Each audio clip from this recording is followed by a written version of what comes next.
కాకినాడ జిల్లా ఉప్పాడ తీరంలో సముద్రం ఉగ్రరూపం దాల్చింది. తీర ప్రాంతాన్ని పరిశీలించేందుకు వెళ్లిన పిఠాపురం మాజీ ఎమ్మెల్యే టీడీపీ నేత ఎస్వీఎస్ఎన్ వర్మ పెను ప్రమాదం నుంచి త్రుటిలో బయటపడ్డారు. ఆయనను అలలు చుట్టుముట్టడంతో అక్కడున్న వారు ఒక్కసారిగా ఉలిక్కిపడ్డారు. బంగాళాఖాతంలో ఏర్పడిన అల్పపీడనం కారణంగా ఉప్పాడ తీరంలో అలలు ఉవ్వెత్తున ఎగిసిపడుతున్నాయి. దీని ప్రభావంతో ఉప్పాడ కాకినాడ బీచ్ రోడ్డు తీవ్రంగా దెబ్బతింది. భారీ కెరటాల తాకిడికి రోడ్డు కోతకు గురై పూర్తిగా ధ్వంసమైంది. ఈ పరిస్థితిని పరిశీలించడానికి వర్మ అక్కడికి వెళ్లారు. ఆయన అక్కడున్న పరిస్థితిని అంచనా వేస్తుండగా ఓ భారీ కెరటం ఒక్కసారిగా దూసుకువచ్చి ఆయన్ను చుట్టుముట్టింది. అప్రమత్తమైన ఆయన వెంటనే వెనక్కి జరిగి సురక్షితంగా బయటపడ్డారు.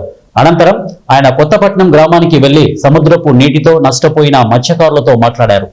ఈ సందర్భంగా వారిని ఉద్దేశించి వర్మ మాట్లాడుతూ, ప్రభుత్వం మీకు అన్ని విధాలా అండగా ఉంటుంది, ఈ సమస్యలకు త్వరలోనే పరిష్కారం కల్పిస్తాము అని భరోసా ఇచ్చారు.